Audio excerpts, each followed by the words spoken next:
Hello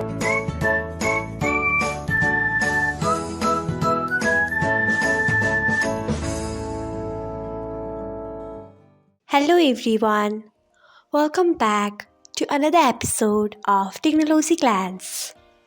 Today, in this video, I'm going to guide you through how you can turn off all notifications on Pickzon.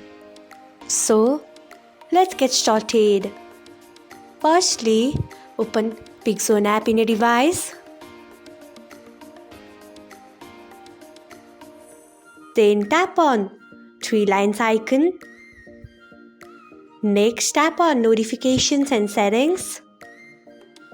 After that, you can see the option of all notifications on top. Turn off it by tapping on it.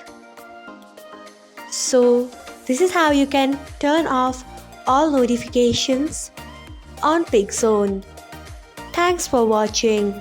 If you found this guide helpful, we would love it if you hit the thumbs up button below. We upload great new tech tutorials like this one every day, so do not forget to subscribe to our channel and hit the bell icon so that you'll never miss another update.